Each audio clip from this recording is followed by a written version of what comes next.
નમસ્તે, મારું નામ જાનવી બી રાઠોડ છે. હું આજે તમને આપણા ભારત દેશના એક મહાન વૈજ્ઞાનિક ડૉક્ટર એપીજે અબ્દુલ કલામ વિશે કહીશ. ડૉક્ટર એપીજે અબ્દુલ કલામનો જન્મ તમિલનાડુના રામેશ્વરમ જિલ્લાના ધનુષકોડી ગામમાં 15 ઓક્ટોબર 1931ના રોજ થયો હતો. ભારત રત્ન ડૉક્ટર કલામનો જન્મ આ નાનકડા ગામમાં થયો હતો. પરિવારની આર્થિક સ્થિતિ સારી ન હોવાને કારણે રામેશ્વરમના એક પ્રાથમિક વિદ્યાલયમાં તેમનું ભણતર શરૂ થયું.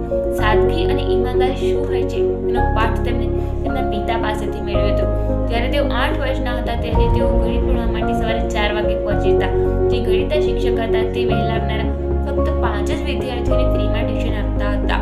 ડૉક્ટર કલામે કહેલું કે સપના એ નથી હોતા જે તમે ઊંઘતી વખતે જુઓ છો, સપના એ હોય છે જે તમને ઊંઘવા નથી દેતા. ડૉક્ટર કલામે શબ્દોને ખાલી કહ્યા નહોતા બલ્કિ તેને જીવ્યા હતા. તેનો મતલબ અને મકસદ સમજાવ્યો હતો અને આ જ સપના તેમને છાપા મેળવવાવાળા મિસાઇલ મેન અને દેશના રાષ્ટ્રપતિ પણ બનાવ્યા. ડૉક્ટર કલામ ભલે આજે આપણી વચ્ચે નથી રહ્યા, પરંતુ આખી દુનિયા તેમની સાદગી અને ઈમાનદારીથી પરિચિત છે. ઘરેથી પણ આ સિદ્ધાંતો અને સંઘર્ષોની સાથે તેમણે તેમનું ભણતર ચાલુ રાખ્યું. 1954માં ફિઝિક્સથી ગ્રેજ્યુએટ થયા પછી 1955માં તેઓ મદ્રાસ પહોંચ્યા. મદ્રાસથી તેઓએ સ્કૂલ ઓફ ટેકનોલોજીથી તેઓએ એન્જિનિયરિંગની તૈયારી કરી. તે વખતે તેઓનું સપનું હતું કે તેઓ એરફોર્સમાં ફાઇટર પાયલટ બને. આ સપનું સાકાર ન થઈ શક્યું. આ સપનું તૂટી ગયું, પરંતુ નવા સપના તેમની રાહ જોઈ રહ્યા હતા. તે વર્ષ 1960 હતું જ્યારે તેઓ DRDO એટલે કે ડિફરન્સ રિસર્ચ એન્ડ ડેવલપમેન્ટ ઓર્ગેનાઇઝેશનમાં એક વૈજ્ઞાનિક તરીકે જોડાયા અને અહીંયા તેમના સપનાને એક નવી ઉડાન મળી. DRDOમાં ડૉક્ટર કલામ તેમના કામથી વધારે સંતુષ્ટ નહોતા.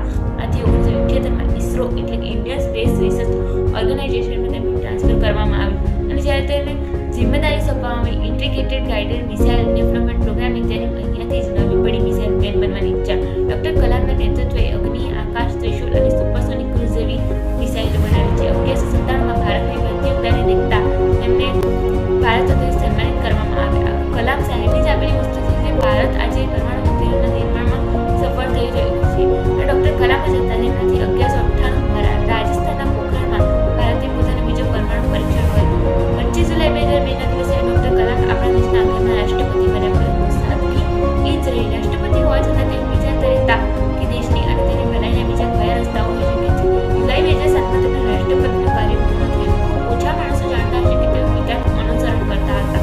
તેમને ભક્તિ ગીત સાંભળવાનો અને સંગીતના વાદ્યો વગાડવાનો ખૂબ શોખ હતો. તે જુલાઈ 2015ના દિવસે આ મિસાઇલ આપણા સૌને છોડીને જતા રહ્યા, પરંતુ આજે પણ તેઓ દેશની સભા અરબ જનતાના દિલોમાં વસેલા છે. તેઓએ કહેલું કે કોઈને હરાવવું તો આસાન છે, પરંતુ કોઈને જીતવું ખૂબ મુશ્કેલ છે. આ ડૉક્ટર કલામના એવા ઉદાહરણ છે જે આજે પણ લાખો લોકોને પ્રેરણા આપે છે. તેમની આત્મકથા અગ્નિ કી ઉડાન નામની પુસ્તકમાં સૌથી વધારે આપેલી છે. ડૉક્ટર કલામ ઘણી વખતે બાળકોને કહેતા રહેતા કે 4 વાતો ખુદની સાથે કરો. પહેલી કે હું બધાથી સારો છું, બીજી કે હું આ કામ કરી શકીશ, ત્રીજી કે હું ચેમ્પિયન હતો અને છું, ચોથી અને છેલ્લી વાત કે આજનો દિવસ મારો છે. આપણા દેશના 11મા રાષ્ટ્રપતિ missile man of India doctor APJ Abdul Kalam, જેમણે ના ખાલી વિચાર્યું બલ્કિ કદમ ઉઠાવ્યા અને તે કામ કરી બતાવ્યું. એક સારા ભારત માટે તેઓ હંમેશા કામ કરતા રહ્યા. એક સારા ભવિષ્ય માટે તેઓ હંમેશા કામ કરતા રહ્યા. તેમને અંતિમ શ્વાસ પણ આરામ કરતા નહીં બલ્કિ કામ કરતા લીધું. તેમનો પરિવાર 10 અથવા 15 લોકોનો નથી, આખો ભારત તેમનો પરિવાર છે.